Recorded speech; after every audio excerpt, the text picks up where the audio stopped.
એક જનપ્રતિનિધિનું કામ શું? જ્યારે એમને પદ મળે પછીનું તો કે જ્યારે એમના લોકોને કઈ તકલીફ પડે છે, એમના લોકોને વિકાસના કામ જોઈએ છે, તો એ બધું આપવાનું. પણ અમુક ધારાસભ્ય એવા છે કે જેમને આ બધાથી કઈ જ લાગતું વળગતું નથી. ફક્ત એમને એવું લાગે છે કે પદ મળી ગયું એટલે અમે રાજા. કામ કરશું કે નહીં કરીએ એ પછી બીજી વાત છે, પણ બીજી એક વખત ચૂંટાઈને જરૂરથી આવીશું, કારણ કે અમારી પાછળ એક મજબૂત પીઠબળ છે. પણ આ બધાની વચ્ચે અમુક વાર આપણે જોયું છે કે ઘણા બધા ધારાસભ્ય એવા છે કે જે ઘણી બધી વખત ટ્રોલ થયા છે પોતાના નિવેદનને કારણે. અને આ બધાની વચ્ચે એક નામ છે કોમન, અને એ એમનું છે નામ અરવિંદ લાડાણી, જે માણાવદરના ધારાસભ્ય છે. એક વાર નહીં, બે વાર નહીં, અનેક વાર ટ્રોલ થયા છે. આજે ફરી એક વખત ટ્રોલ થયા. નમસ્કાર, આપ જોઈ રહ્યા છો નિર્ભય ન્યૂઝ અને હું છું આપની સાથે રિદ્ધિ. માણાવદરના ધારાસભ્ય અરવિંદ લાડાણી જ્યારથી પક્ષ પલટો કરી અને ભાજપમાં આવ્યા છે તે જ સમયથી તેઓ ટ્રોલ થવાના શરૂ થયા છે. કા પછી પોતાનો પક્ષ છોડવા માટે, કા પછી પોતાના વિસ્તારની અંદર અલગ અલગ નિવેદન આપવા માટે. કારણ કે લોકો તો એવું કહે છે કે જ્યારે એમને સંવિધાનિક કોઈ પદ મળ્યું છે, પોતે ધારાસભ્ય છે, તેમ છતાં જ્યારે એમની પાસે કામ લઈને જઈએ છીએ તો કામ થતા નથી. ઉપરથી એમનો જે કડક સ્વભાવ છે સામે આવે છે. જ્યારે કોઈ ફોન કરીને એવું કહી દે કે મને તમારે હેરાન નહીં કરવાનો, મારે ઈચ્છા હશે તો હું કોઈકના ફોન ઉપાડીશ, આવા બધા નિવેદન સાંભળ્યા છે. ફરી એક વખત જ્યારે અરવિંદ લાડાણી છે ચર્ચામાં આવ્યા છે એટલે સવાલ થયો કે હવે કેમ? એક કાર્યક્રમ હતો જેમાં અરવિંદ લાડાણી જાય છે, એ પોતાનું એક નિવેદન આપે છે અને કહે છે કે અમને તો ગામડામાં જ ફાવે, અમે ગામડા ભેગા જ છીએ, ગામડાનો વિકાસ કરવો અમારી નેમ છે, અમને તો શહેરમાં ફાવતું નથી, શહેરનો વિકાસ અમારાથી દેખાતો નથી.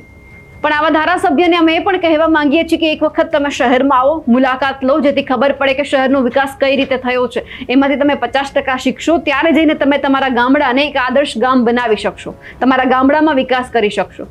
જવાબ એટલા માટે લોકોએ આપ્યો કારણ કે જ્યારે એમણે પોતાનું એક નિવેદન છે સોશિયલ મીડિયા ઉપર મૂક્યું હશે, કોઈ કાર્યક્રમમાં ગયા હશે, તો લોકોએ જબરદસ્ત જવાબ આપ્યો. કહી દીધું કે પહેલા તમે તમારા ગામનો તો વિકાસ કરો, અમે તમને બતાવીએ કે કયા ગામડાનો તમે કેવો વિકાસ કર્યો છે. કંઈ તમે કર્યું જ નથી અને ઉપરથી તમે વાહવાઈ લૂંટવા માટે આવો છો. આ બધાની વચ્ચે જે એમના જે કમેન્ટ્સ છે એ બધી વાયરલ થઈ રહી છે.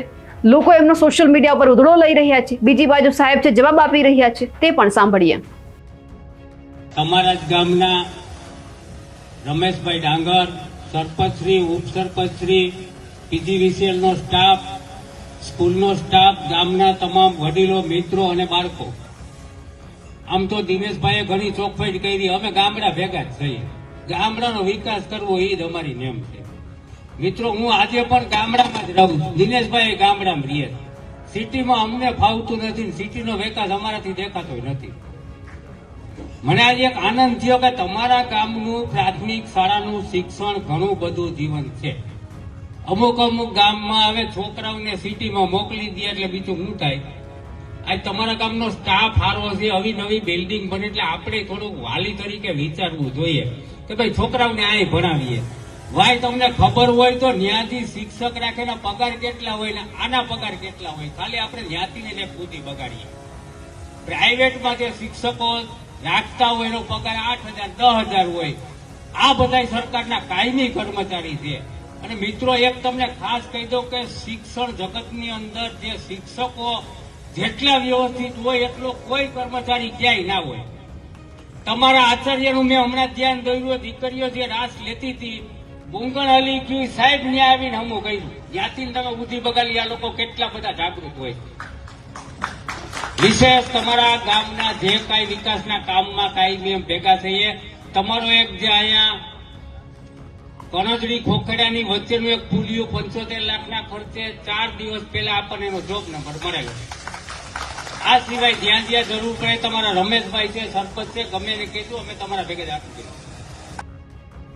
અહીંયા ફક્ત અરવિંદ લાડાણીની વાત નથી, અમે તમામે જનપ્રતિનિધિને કહેવા માંગીએ છીએ કે જો તમને એવું લાગતું હોય કે ગામડાનો ખરેખર વિકાસ થઈ રહ્યો છે તો એક વખત એમણે મહિનામાં શહેરમાં આટો મારવો જોઈએ, જેથી કરીને એમને પણ લાગે કે ગામડું શહેરથી કઈ રીતે પાછળ છે, કઈ સુવિધા એમને ઘટી રહી છે. કારણ કે આખરે ગામના લોકો એટલા માટે તો એમને બેસાડ્યા છે કે જેથી કરીને એમનું ગામ જે પછાત છે થોડું ઘણું આગળ આવે, ત્યાં પણ પ્રાથમિક સુવિધા આવે, એમના જે બાળકો છે ભણી શકે, કોઈ સારી આરોગ્ય સુવિધા એમને મળી શકે. એટલે લોકોને બીજું કંઈ જ નથી જોતું. ગામડામાં રહેતા હોય છે એમને એવું લાગે કે સમયસર એમને પ્રાથમિક સુવિધા મળી રહે. જો ખેડૂત છે તો એવું લાગે કે સિંચાઈનું પાણી મળી રહે, સમયસર ટેકાનો ભાવ સારો મળી રહે, પાક ઝડપથી સરકાર લેવાના છે લઈ લે. બસ આટલી જે લોકોની આશા હોય છે કે અમે સરકાર પાસે રાખીએ કે સરકાર આ બધું અમારું જોઈ લે. પણ હવે જે રીતે અરવિંદ લાડાણી અત્યારે ફરી એકવાર ટ્રોલ થયા છે, લોકોએ ફરી એક વખત જવાબ આપ્યો છે, તમને શું લાગે છે? આ વખતે અરવિંદ લાડાણી સાચા છે, ખોટા છે? અમને કમેન્ટ કરીને ચોક્કસથી જણાવજો. સાથે જ અમારી નિર્ભય ન્યૂઝ ચેનલને લાઇક, શેર અને સબસ્ક્રાઇબ કરવાનું ભૂલશો નહીં. નમસ્કાર.